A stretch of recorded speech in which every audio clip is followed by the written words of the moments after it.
ठीक है। और बच्चों कैसे हो आप सब? मैं आशीष दुबे आपका स्वागत करता हूँ आपके मोस्ट फेवरेट चैनल सॉल्यूशन गुरु पे, और पढ़ाने जा रहा हूँ सर इलेक्ट्रिसिटी की पुरानी टॉपिक फिर से, जिसमें हम लोगों ने पिछले चैप्टर में टॉपिक में डिस्कस किया था सीरीज़ ऑफ पैरेलल के कनेक्शन को वीडियो अपलोड करना बाकी है सर। मैं इन दोनों वीडियो को साथ ही में करूँगा, तो क्या आप लोग एक बुक उसके आगे की टॉपिक बताना चाहेंगे? हिमांशु, तब क्या बताओ? चलो कोई नहीं। टॉपिक है हम लोग की सीरीज़ के आगे की बच्चा, सीरीज़ पैरेलल की बात थी, अब न्यूमेरिकल की, जिसमें था heating effect of current. Heating effect of current जिसको जूल्स लॉ के नाम से भी जाना गया sir. Heating effect of current को किसके नाम से जाना गया? Joules law. Current joules law के नाम से जाने गए।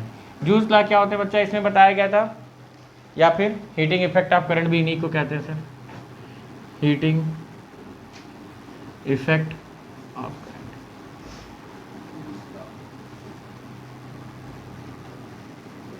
ठीक है, heating effect of current, joules law और हीटिंग इफेक्ट ऑफ करंट। तो अगर जब भी हम लोग किसी वायर में करंट को बहाते हैं या फ्लो कराते हैं सर, जब भी किसी वायर में करंट को बहा रहे हैं या फिर फ्लो करा रहे हैं, तो वहाँ पे हम लोग देखते हैं बच्चा कि कुछ देर के बाद वो पर्टिकुलर वायर गर्म होने लगता है। इसका कहोगे सर आप एक सिंपल सा एग्जांपल दिखाइए सीधा सा, तो इसका सबसे सीधा सा एग्जांपल है जो भी लोग मोबाइल यूज़ करते हैं, कंटिन्यूअसली मोबाइल ज़्यादा देर तक यूज़ करने पर देखते हैं पीछे एक साइड बैटरी गर्म हो गई रहती है, ये भी नहीं पता, चलो ठीक है।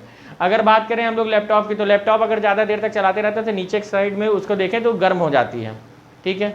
और भी अगर हम लोग बात करें हम लोग का कोई सा भी इलेक्ट्रिक अप्लायंस जिसको हम लोग कंटिन्यूअसली लार्ज या फिर देरी तक यूज़ करते हैं, तो वो क्या होता है, हीट आ जाती है। तो वो हीट आ कहाँ से रही है सर? वो हीट क्या है सर? वो हीट की एक एनर्जी का लॉस का फॉर्म है। हम लोग को यूज़ किस में करना आता है? हीट एज लाइक, जैसे कि हम लोग फैन में ले रहे थे सर, तो उसको तेज़ी से रोटेट कराएं, पर टोटल एनर्जी टोटल रोटेशन में या मैकेनिकल एनर्जी में ना कन्वर्ट होकर कुछ हीट के फॉर्म में भी खर्च हो गई, ठीक है। उसी तरीके से अगर हम लोग यहाँ पे बात करें तो उन्होंने बताया जूल्स लॉ, तो जूल्स लॉ 3 चीज़ों के ऊपर डिपेंड करता था सब। किसका किसके ऊपर? पहला करंट, दूसरा रेजिस्टेंस, तीसरा टेम्परेचर, ठीक है। पहला करंट, दूसरा रेजिस्टेंस और तीसरा टेम्परेचर। कैसे कर रहा है सर? अगर हम लोग बात करें करंट, जितनी ज़्यादा करंट प्रोवाइड करेंगे उतना ज़्यादा हीट डेवलप होगा, जितनी ज़्यादा करंट प्रोवाइड करेंगे उतना ज़्यादा हीट डेवलप होगा। अगर बात करें हम लोग सर हाई वोल्टेज वाली जो वायर होती है जो खेतों के ऊपर से गई रहती है मोटी सी, तो उसके नीचे अगर हम लोग खड़े होकर सुनते हैं तो वो गूं इस तरीके की आवाज़ आती है। वो आवाज़ क्या है सर? वो फ्लो ऑफ द करंट की है, इतना ज़्यादा हो रहा है उसमें मॉलिक्यूल। और इसी तरीके से अगर हम लोग बात करें सर दूसरा रेजिस्टेंस, जिस मॉलिक्यूल या जिस भी कंडक्टर का रेजिस्टेंस ज़्यादा है सर। कंडक्टर आप क्यों बोले सर? आपने बोला कि सब्सटेंस बोल सकते थे, जिस सब्सटेंस का रेजिस्टेंस ज़्यादा है। तो बात अगर हम लोग करें सब्सटेंस की, तो सब्सटेंस में metal non metal both are come, ठीक है। सब्सटेंस में metal non metal both are come, ठीक है। अब नॉन मेटल की बातें अगर हो जाएंगी तो सर उसमें करंट बहेगा नहीं, तो उससे बात करने से फायदा ही क्या। तो हम लोग ने सिर्फ ऐसी सब्सटेंस को लिया जिसमें करंट बह सकती है, और जिसमें हीट या करंट बह सकती है उसको कंडक्टर कहते हैं।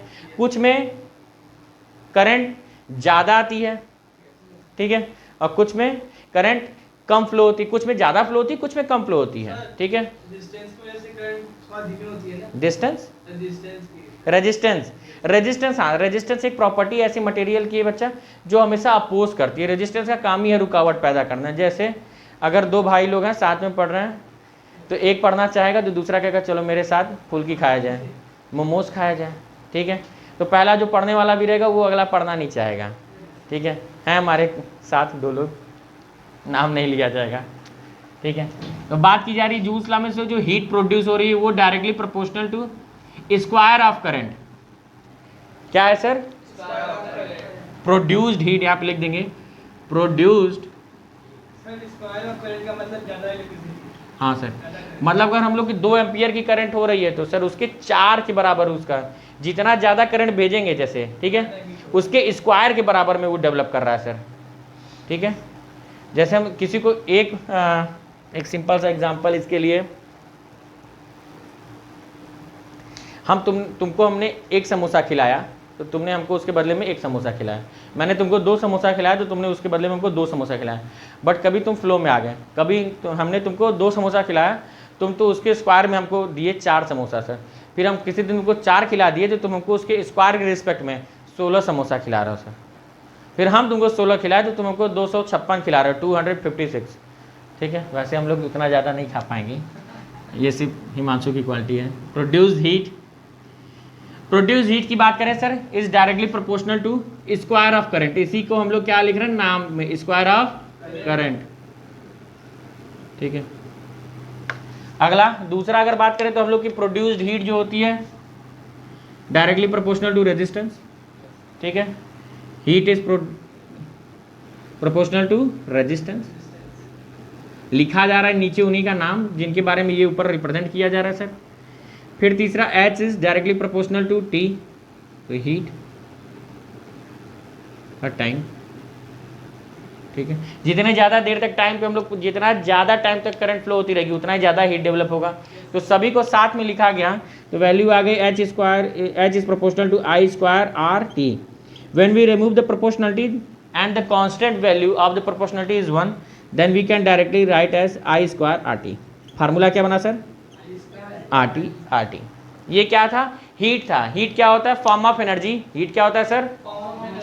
Form of energy, form of energy, ठीक है। अब यहां पे बात करें पावर का, किसका? पावर का फार्मूला होता है sir work done upon time, work done upon,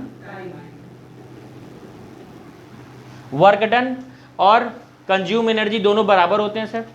किया गया कार्य और किया गया कार्य चेंज इन हीट के बराबर हो गया सर, ठीक है। या फिर बात करें अगर हम लोग किसी भी सिस्टम के ऊपर कोई वर्क करते हैं तो उसके एनर्जी के रूप में वो स्टोर हो जाता है। किसके रूप में स्टोर हो जाता है सर? तो यहाँ पे जितना भी वर्क किया गया वो किसके फॉर्म में हो गया सर? हीट के फॉर्म में हो गया।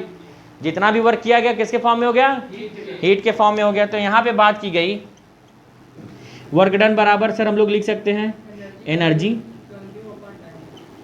Very good sir, consumed time.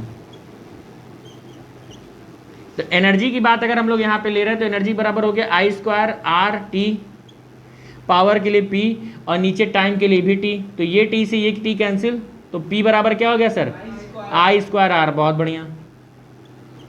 और भी ढेर सारे P के फार्मूले हो सकते हैं। अगर हम लोग R बराबर रख दें B upon I, Ohm's law क्या बताता है sir? B is equal to I R, B is equal to, तो हम लोग I बराबर यहाँ से क्या रख सकते हैं? B अपॉन R, और ये I की वैल्यू उठा के अगर यहाँ रख दें तो देखेंगे क्या आ जाएगा? P बराबर I की जगह पे क्या लिखेंगे? B स्क्वायर R स्क्वायर, क्योंकि I का स्क्वायर था, लिख सकते हैं सर।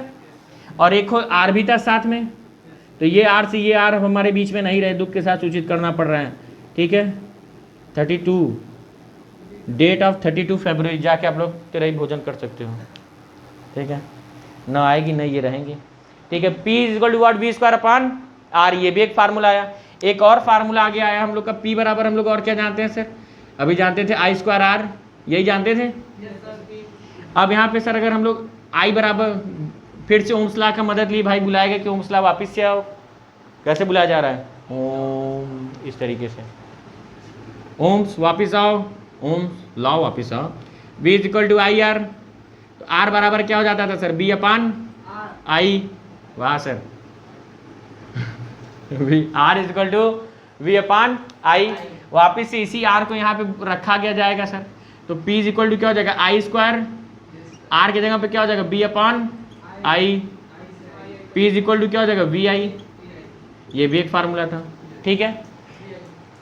एक सबसे इंपॉर्टेंट क्वेश्चन है सर कि डोमेस्टिक सर्किट में हम लोग सीरीज के जगह पैरेलल क्यों लेते हैं? रट्टा मार लो सर उसके लिए। डोमेस्टिक सर्किट में जितने भी रेजिस्टेंस या लोड लगे होते हैं, डोमेस्टिक सर्किट में जितने भी रेजिस्टेंस या लोड लगे होते हैं वो क्यों लगे होते हैं सर? या फिर सीरीज में क्यों नहीं लगाते, पैरेलल में क्यों लगाते हैं? जितने भी लोड पैरेलल में क्यों लगे होते हैं? क्योंकि अगर हम लोग के लोड पैरेलल में हो जाते हैं तो उनका अगर इक्विवेलेंट निकालते हैं तो लोड की वैल्यू बहुत ही कम हो जाती है, रेजिस्टेंस की वैल्यू बहुत कम हो जाती है। अगर यही सीरीज में जुड़ जाएगा तो रेजिस्टेंस बहुत ज़्यादा हो जाता है सर। ये भी लिख लें, डोमेस्टिक पर्पस में हमेशा, डोमेस्टिक सर्किट में पैरेलल कनेक्शन लेते हैं। किसका? रेजिस्टेंस का। पैरेलल कनेक्शन ऑफ रेजिस्टेंस किसका? पैरेलल कनेक्शन ऑफ, बोलो जी, रेजिस्टेंस की स्पेलिंग बोलो RESIS, हाँ ठीक है, रेजिस्टेंस, पैरेलल रेजिस्टेंस, ठीक है। क्योंकि पैरेलल में, और क्यों लेते हैं? Because it's equivalent very low या very minimum sir, it's equivalent is to minimum, to low, it's equivalent to low, ये क्वेश्चन आ सकता है सर एग्जाम में भी आपके। इक्विवेलेंट मतलब जब सबको जोड़ दिया गया आपस में, तो जो टोटल रेजिस्टेंस आना था ज़्यादा होने के बजाय कम हो जाता है, तो जिससे आसानी से करंट फ्लो हो जाएगी। Total equivalent, EQVI equivalent LENT, ठीक है, इज टू लो या टू लेस, ठीक है। क्या हो जाते हैं? बहुत ही कम हो जाती है। जैसे अगर बात करें हम लोग के 3 लोड थे, 2 ओम के, 3 ओम के और एक 4 ओम का, ठीक है, ये अलग अलग थे, ये 3 ठो रेजिस्टेंस थे। अब इनको हम लोग अगर पैरेलल में जोड़ते हैं सर तब का बता रहे हैं, और सीरीज में जोड़ेंगे तब का बताएंगे क्यों हम लोग सीरीज में जोड़ रहे हैं। अब इतना ज़्यादा है तो सर इतना ही ज़्यादा करंट को अपोज भी करेंगे इस सब बहने के लिए। तो अगर हम लोग सीरीज में जोड़ रहे हैं, एस का मतलब R बराबर यहाँ पे क्या हो जाएगा? R इक्विवेलेंट इन लोग का R1 + R2 + R3, तो 2 + 3 + 4 कितना हो जाएगा? 2 + 3 + 4 7, ठीक है, यही आएगा सर। क्या गधा, तब क्या बोलते हो आप लोग? 2 + 3 आप लोगों के ऊपर विश्वास करने लायक नहीं है। ठीक है, कोई नहीं, गलतियां इंसानों से होती हैं। 2 3 और 4 कितने हो जाएंगे? 9 ओम। अब यही बात की गई सर, अगर इन लोग को पैरेलल में जोड़ लिया गया, 1/R = 1/R1 कितना? 2, 1/R2 3, 1/R4, ठीक है, ये हो गया। तो इन लोग का सभी का क्या हो जाएगा? LCM 12, ठीक है। और हिमांशु 2 / 12 इन 6 चांस, 6 / 3, 3 / 4 चांस, 4 / इतना 3 चांस, ठीक है। तो ऊपर क्या हो जाएगा? 1/R = सर 6 4 और ये 13 हो गया ऊपर, नीचे 12। तो इसको R जब रेसिप्रोकल करेंगे 12/13, लगभग ये सर 0.9 समथिंग आ जाएगा सर, 0. मतलब ये 1 ओम से भी कम हो गया। देख रहे हो सर, पैरेलल में जोड़ने पे इसका टोटल लोड कितना आ गया? 1 ओम से भी कम हो गया। माने तुम कर्ज ले रहे हो लाख रुपए का, जब देने की बारी आई तो वो सर 10,000 5,000 या 4,000 रुपये हो गया। तो सोचो कितने भाग्यमानी हो आप। लिए तो 1 लाख रुपए कर्जा थे, देने की बारी आई तो सर आप सिर्फ 1000 ही 2000 में निपट जा रहे हो, ठीक है। इरेज किया जाए। इसके बाद हम लोग पढ़ेंगे किलोवाट आवर के बारे में, ठीक है, ठीक है। तो ये समझ में आया।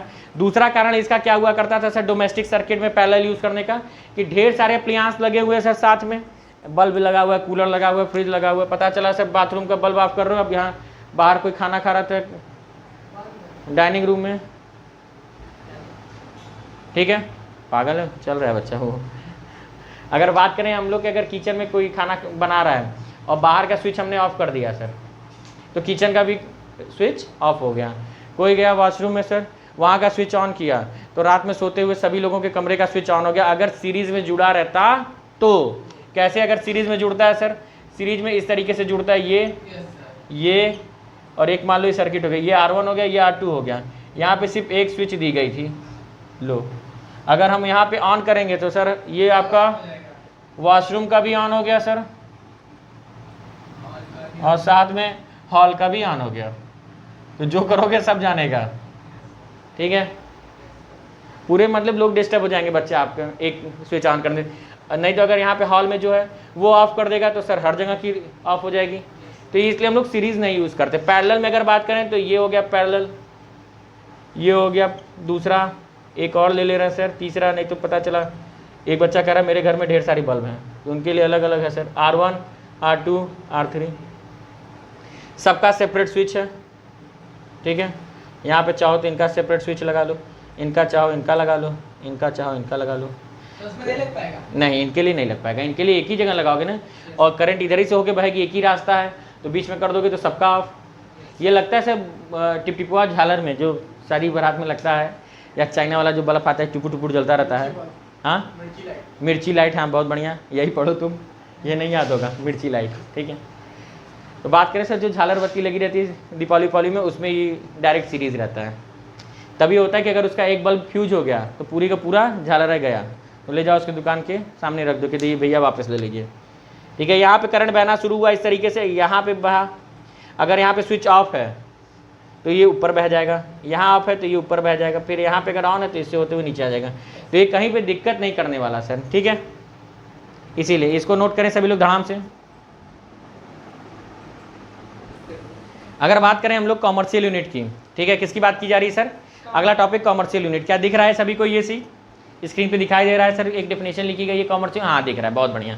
तो बात किया जाता है सर, इसके पहले अगर हम लोग पावर को डिस्कस किए थे तो एक चीज़ थी, पावर की एसआई यूनिट क्या होती है बच्चा? पावर की एसआई यूनिट होती है वॉट। क्या होती है? वॉट। बहुत बढ़िया सर, WATT, वॉट की बात की गई सर। अब यहाँ पे कह रहा है कि इलेक्ट्रिकल कॉमर्शियल यूनिट क्या होती है, बहुत इंपॉर्टेंट टॉपिक है सर, हम लोग हमेशा देखेंगे न्यूमेरिकल में।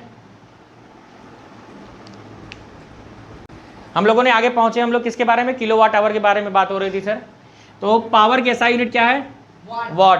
अब कॉमर्शियल यूनिट कह रहा है कि अगर हम लोग कॉमर्शियल यूनिट जिसमें हम लोग के बिजली के बिल का घर जो बिजली का बिल आता है सर, ठीक है, जो सरकार बिजली का बिल देती है, अगर आप लोग ने बढ़िया इलेक्ट्रिसिटी का कनेक्शन लिया हुआ है तब।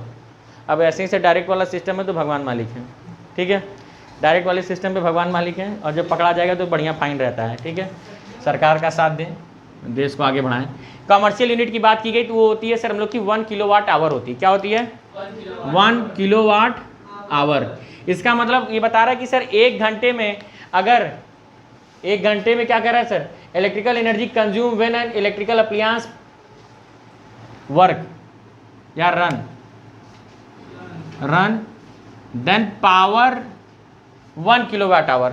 अगर कोई इलेक्ट्रिकल अप्लायंस सर कितना चल रहा है सर? इलेक्ट्रिकल एनर्जी कंज्यूम कर रहा है, इलेक्ट्रिकल एनर्जी कंज्यूम कर रहा है, तो उसको हम लोग नापेंगे किसमें? 1 किलोवाट आवर। इसका मतलब क्या होता है सर? 1 किलोवाट आवर कितने दिन में खर्चा हो रहा है? इसको बहुत अच्छे से लिखना चाहें तो कैसे लिखेंगे?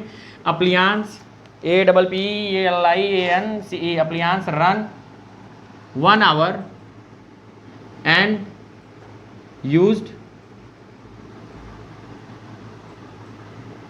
1 किलोवाट, ठीक है। अब यहाँ पे बात किया जाए सर, अगर हम लोग का इलेक्ट्रिकल अप्लायंस चलने के 1 घंटे बाद चल रहा है और 1 किलोवाट यूज कर रहा है, तो यही रेटिंग होती है सर किसकी? कॉमर्शियल यूनिट की, कि 1 घंटे में कितना वाट उसने यूज कर लिया, ठीक है। अब इसको अगर जूल में कन्वर्ट करना रहा है, क्योंकि पावर की यूनिट क्या है सर? जूल अपॉन टाइम, यही रहता है, जूल अपॉन सेकेंड, यही रहती थी सर, क्योंकि ऊपर एनर्जी नीचे सेकेंड टाइम रहता था, तो इसको हमने वाट बता दिया। अब अगर हम लोग वाट इंटू टाइम कर देंगे या वाट इंटू सेकेंड करते हैं तो ये जूल को बताता है, ठीक है। अब बात करेंगे यहाँ पे 1 किलोवाट और आवर का मतलब टाइम, तो ये जूल वाला हिस्सा है और ये सेकंड वाला हिस्सा है। तो 1 किलो को अगर हम लोग को जूल में करना है तो किलो बराबर 1000, और अगर बात करें हम लोग को आवर में क्या करना है सेकंड में तो 3600, ठीक है, यही होगा, यही होगा सर। अब यहाँ पे हम लोग इसको क्या लिख सकते हैं? 3.6 10 के पावर 6 जूल। 1 किलोवाट आवर बराबर कितना हो रहा है सर? 3.6 10 के पावर जूल। एक बहुत ही अच्छा न्यूमेरिकल इसके बाद कराया जाएगा सर, ठीक है। तब तक मैं स्क्रीन को इरेज करूंगा, नोट कर लें सभी। बात करते हैं तो यहाँ पे सर एक बहुत ही भड़ाम सा धमाकादार क्वेश्चन हमारे स्क्रीन पे, जो कि डिजिटल स्क्रीन है उस पर आ चुका है, ठीक है। यहाँ से हमने ऑन, हाँ आ गया सर, ठीक है। अभी उम्मीद की जा रही बच्चा, आगे हो सकता है इन फ्यूचर लिया जाएगा, सपोर्ट रहा तो, ठीक है। अ टॉर्च बल्ब, उम्मीद करने में क्या जाता है, उम्मीद पे दुनिया टिकी है। A torch bulb is rated, कितना बता रहा है सर? V हम लोग को दिया हुआ है 2.5 वोल्ट, 2.5 वोल्ट, और कितनी की करंट बह रही है सर? 750 milli ampere. हम लोग कैसे पकड़ लिए करंट है? क्योंकि यहाँ A लिखा हुआ है। इलेक्ट्रिसिटी के चैप्टर में जहाँ पे भी A होगा वो एम्पियर होगा, एम्पियर करंट होगा। इलेक्ट्रिसिटी के चैप्टर में जहाँ A होगा वहाँ करंट होगा, करंट का मतलब एम्पियर होगा। इलेक्ट्रिसिटी के चैप्टर में जहाँ पे A होगा वहाँ से एम्पियर, एम्पियर से करंट होगा सर। इलेक्ट्रिसिटी के चैप्टर में जहाँ पे B होगा वहाँ से वोल्ट होगा, वहाँ से पोटेंशियल डिफरेंस होगा, वो जिसको B से डिनोट करते हैं सर। इलेक्ट्रिसिटी चैप्टर में जहाँ पे भी W होगा, W से हम लोग उसको पावर समझेंगे, पावर से आगे कैलकुलेट करेंगे। अरे नहीं यार अभी रुके दो भाई जी, अगले में हम आपको बुलाएंगे, आप भी सर दुनिया से रूबरू होगे। आई बराबर यहाँ पे 750 मिली एम्पियर। अगर बात करें मिली को कन्वर्ट करना रहता है तो हम लोग इसको 1000 से डिवाइड करते हैं। किससे? 1000 से डिवाइड जैसे करोगे बच्चा तो किस में आ जाएगा? एम्पियर में। किससे? जैसे अगर हम लोग का कहता है मिली लीटर, उसको लीटर में लाने के लिए 1000 से डिवाइड, ठीक है। मिलीग्राम, तो उसको केजी में लाने के लिए या ग्राम रहता है सर, तो हम लोग क्या करते हैं 1000 से डिवाइड, ठीक है। मिलीमीटर, मीटर में लाने के लिए क्या करते हैं 1000 से डिवाइड करते हैं, वैसे ही इसको भी। तो यहाँ वैल्यू आ जाएगी 0.75 एम्पियर, ठीक है, इतना ही आएगा। पहला पावर बोल रहा है, पावर का फार्मूला सब जानते हैं क्या होता है, बी और आई, बोलो दोस्तों। हाँ, पावर बराबर क्या होता है, बी अपॉन आई, ठीक है। पावर बराबर बी आई, पावर का यूनिट कह दोगे सर वाट होता है, किसी को कोई समस्या नहीं होनी चाहिए सर। बी बराबर हम लोग का 2.5 दिया हुआ है और आई बराबर 0.75 दिया हुआ है। कहोगे हाँ सर बहुत बढ़िया, ठीक है। आगे बढ़ते हुए हम लोगों ने पता लगाया सर, इसकी अगर मल्टीप्लाई करेंगे, हिमांशु और आंसर बताएंगे सर। मैं बताओ हिमांशु, मल्टीप्लाई करो। 2700 जूल। 2700 जूल। पागल हो क्या जी, इसमें जूल में कैसे आएगा, ये तो वॉट में आएगा। 3.33 ओम, सॉरी सर थोड़ा गलती हो गई। 1.87 मल्टीप्लाई भी इस बच्चे को नहीं आता करने। 1.87 आगे 5 वाट। वॉट, बहुत बढ़िया सर, पर थोड़ा सा अपना मल्टीप्लाई स्ट्रॉन्ग करो, ठीक है। वॉट, जूल और ओम में अंतर समझो। ओम रेजिस्टेंस को बताएगा। अब दूसरा क्या पूछ रहा है सर, रेजिस्टेंस के बारे में।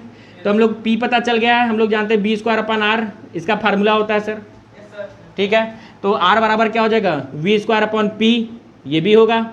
तो वी स्क्वायर बराबर क्या हो गया, यहाँ पे फार्मूला कितना दिया, 2.5 का स्क्वायर, तो इसको ऐसे लिखेंगे।